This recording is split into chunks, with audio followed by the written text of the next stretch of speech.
Azerbaijan की तैयारी के हादसे पर रूसी सदर का अजरबैजान के हम मनसब इल्हाम अलियोव को टेलीफोन। सदर प्यूटिन ने तैयारी को पहुंचने वाले नुकसान पर माफी मांग ली। मुतासरीन के खानदान के साथ ताज़ियत का इजहार। दोनों रहनुमाओं का वाक़े की जामे तहकीकात करने पर इत्तेफाक। प्यूटिन ने बताया, अजरबैजान के मुसाफिर तैयारी की गरोजनी में लैंडिंग की कोशिश के दौरान रूसी दिफाई निज़ाम फाल था। तैयारी की लैंडिंग के दौरान यूक्रेन ने रूस पर ड्रोन हमले किए। रूसी फिजाई फोर्सेज ने हमलों का जवाब दिया था। अजरबैजान का मुसाफिर तैयारा 25 दिसंबर को तबाह हो गया था। हादसे में 38 अफराद हलाक, 29 जिंदा बच गए थे। खदशा जाहिर किया गया था। तैयारे को रूसी एयरफोर्स ने निशाना बनाया।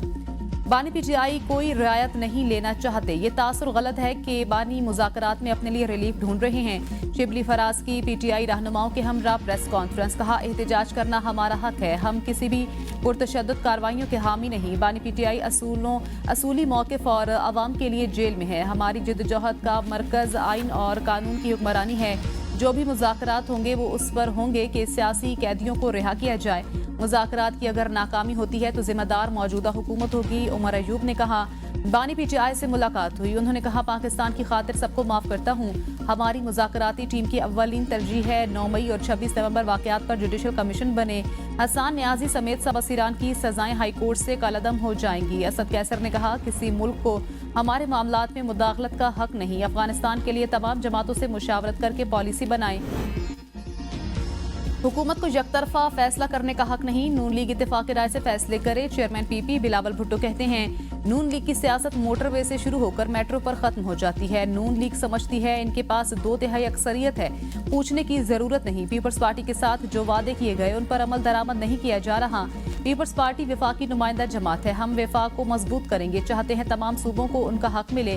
हुकूमत इशूज पर तमाम जमातों की राय को मद्देनजर रखे। कालाबाग डैम के खिलाफ एहतजाज सिंध से नहीं, खैबर पख्तूनख्वा से शुरू हुआ।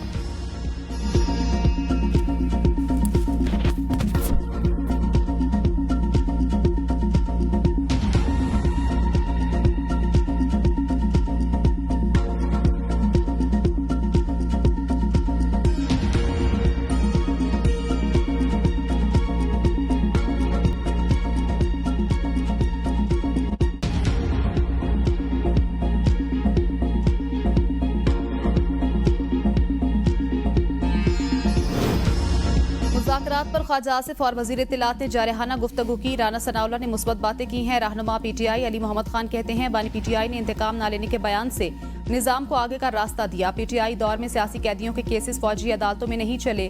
हमारे लोगों का हक था उनके केसेस सिविल कोर्ट्स में जाते। मुल्क को जमहूरियत से चलाना तो तमाम सियासी कुव्वतों को बैठ कर फैसला करना होगा।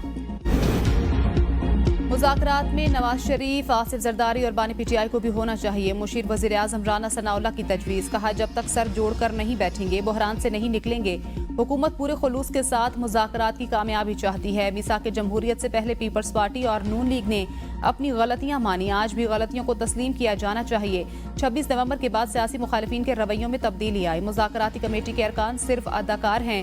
प्रोड्यूसर साद रफीक हैं। ख्वाजा साद रफीक ने 7 नाम लिए हैं जो मोतबर हैं। इनमें इजाफा भी किया जा सकता है। पाकिस्तान में बहरानों की सूरत एक हद तक पहुंच गई।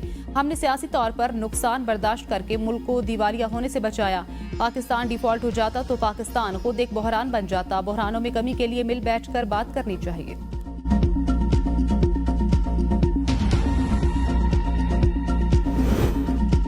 समझ नहीं आता पिछले 15 दिन में कौन सा तावीज निकल आया कि मुज़ाकरात हो रहे हैं। वज़ीर दिफा ख्वाजा आसिफ कहते हैं, बताया जाए 15 दिन में ऐसा क्या हुआ जो ये मुज़ाकरात पर तैयार हुए। बानी पीटीआई पहला सियासतदान है जो अमेरिका के तरले कर रहा है। पहले कहते थे गुलामी नामंजूर, अब कहते हैं गुलामी 100 बार मंजूर। नवाज शरीफ खुद चलकर बानी पीटीआई के पास गए, लेकिन पीटीआई वाले माजी में कहते रहे हमारी मुज़ाकरात की औकात ही नहीं। मुज़ाकरात एस्टेब्लिशमेंट से करने हैं। मुज़ाकरात करें लेकिन इस्तेमाल ना हो जाएं। सियासत में मुज़ाकरात ही आगे बढ़ने का वाहिद रास्ता है। मुझे मुज़ाकरात के करीब भटकने भी नहीं दिया गया। बानी पीटीआई ने पूरी कोशिश की पाकिस्तान की मईशत तबाह हो जाए। मईशत को तबाह करने के लिए मामे चाचे को खुतूत लिखे गए। पाकिस्तान के अलावा बाकी खित्ते में अमन हो चुका। बानी पीटीआई की वजह से 40,000 लोग वापस आए। सियासतदानों को अपनी इज्जत का ख्याल रखना चाहिए। सियासतदानों के मुकाबले में अदलिया की तनख्वाहें कई गुना ज्यादा हैं। मुझे बानी पीटीआई ने नहीं, बाजवा और साकिब निसार ने जेल में डाला था। साद रफीक कहते हैं मुल्क आपस की धींगा मुश्ती में घिरा हुआ है। आज जहां खड़े हैं इसके जिम्मेदार बानी पीटीआई, साकिब निसार और बाजवा हैं। पीटीआई वाले अपनी गलती नहीं मानते, फाशिस्ट सोच के साथ आना चाहते हैं। इन्होंने एक इक्तिदार के लिए हमारी हुकूमत गिराई, सियासी हिमायत करते हैं। इनकी मज़ाकरात को गैर मशरूत होना चाहिए। एक दूसरे पर गोलाबारी होती रहे लेकिन गुफ्तगू में संजीदगी होनी चाहिए। तवक्को है कोई रास्ता निकलेगा। पाकिस्तान तीनों तरह की रिमोट कंट्रोल जमहूरियत का शिकार है। यही हालात रहे तो बहुत से लोग गैर मुतल्लिका हो जाएंगे। तजवीज़ दे रहा हूँ कुछ अकाबिर सर जोड़ें। मौलाना फजल रहमान, हाफिज नईमुर रहमान, शाहिद खाकान, आफ्ताब शेरपाओ, पीर पगाड़ा, चौधरी निसार और लश्करी रईसानी मौजूदा हालात का हल निकालें। सब सोचें मुल्क को ट्रैक पर वापस कैसे लाना है। हुकूमत बेदर्द तरीके से अवाम पर मजालिम ढा रही है। कौमी असम्बली में कायदे हिज़्ब इख्तिलाफ उमर अयूब कहते हैं मरकज ने आज खैबर पख्तूनख्वा के लिए कुछ नहीं किया। अफगानिस्तान के बॉर्डर पर कोई बलूचिस्तान या केपी का पटवारी तो नहीं बैठा हुआ। तकरीबन 550 अरब रुपए का पेट्रोल स्मगल होकर आता है। पूछता हूँ इसके जिम्मेदारान कौन हैं। उन्होंने कहा टीटीपी से मुज़ाकरात के लिए जनरल बाजवा ने कहा कि हर मसले का हल मुज़ाकरात है। नेशनल सिक्योरिटी कमेटी की मुलाकात में आर्मी चीफ ने मुज़ाकरात का कहा, यह पीटीआई का फैसला नहीं था। बानी पीटीआई की जानिब से मुलाकात के लिए बाज़ाब्ता कोई पैगाम नहीं मिला। मौलाना फजल रहमान कहते हैं बानी पीटीआई मिलना चाहेंगे तो भी सोच समझकर फैसला करूंगा। आम इंतखाबात में हमें लेवल प्लेइंग फील्ड भी नहीं दी गई। इंतखाबात में कुछ लोग इस्तेमाल हुए, हमने इस्तेमाल होने से इनकार कर दिया। 26वीं तरमीम में हमने शख्सियत के बजाय इदारों की मजबूती को मुकदम रखा। मदारिस रजिस्ट्रेशन पर तय मामलात को खामखा छिड़ा गया। मदारिस का मामला खुश असलूबी से हल हो रहा है। खैबर पख्तूनख्वा में हुकूमत की कहीं रिट नजर नहीं आ रही। डीआई खान, बनू और टांग दहशतगर्दों के हवाले हैं।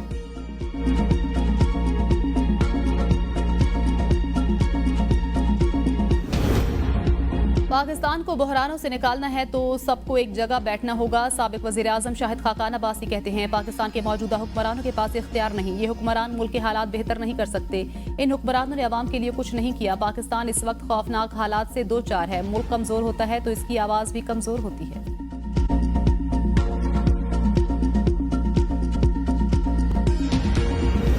कुरम में अमन के लिए फरीकैन के दरमियान मुआहदा तय पा गया। सरकारी तौर पर अभी मुआहदे की तस्दीक नहीं हो सकी। जिला इंतजामिया की जानिब से भी अभी तस्दीक नहीं हुई। ज़राए के मुताबिक दोनों फरीकैन ने मुआहदे पर दस्तखत कर दिए। मुजवज़ा मुआहदे के तहत भारी असलहा इस्तेमाल करने वाले फरीक पर जुर्माना आयद किया जाएगा। 2008 में तय मरी मुआहदे पर मनोअन अमल किया जाएगा। दोनों फरीकैन को भारी असलहा जमा कराना पड़ेगा। जिरगा मेंबरान के मुताबिक एपिक्स कमेटी के फैसले से हम मुत्तफिक हैं। बगन बाजार और घरों की असर नो तामीर की जाए। मुतासरा दुकानदारों और खानदानों को मुआवजा दिया जाए। कुरम में अमन अमान के कयाम के लिए गुज़श्ता 3 हफ्तों से फरीकैन के माबैन जिरगा जारी था। पारा चनार पेशावर मरकजी शहरा समेत अपर कुरम के मुतादिद रास्ते 2.5 माह से बंद। 100 से ज्यादा देहात में अशिया खुरनोश, अद्वियात, पेट्रोल समेत जरूरी अशिया की किल्लत। अमवात के बायस पारा चनार में कफन खत्म। रास्तों की बंदिश के खिलाफ कुरम प्रेस क्लब पर एहतजाजी धरना बदस्तूर जारी। जिला कुरम से हेलीकॉप्टर के जरिए मरीजों समेत 40 अफराद पेशावर मुंतकिल। गवर्नर सिंध ने पारा चनार के अवाम के लिए 2 करोड़ मालियत की इमदादी अशिया भेज दी। इमदाद में राशन बैग, अद्वियात, सर्जिकल आइटम्स और बच्चों के लिए दूध समेत दीगर अशिया शामिल हैं।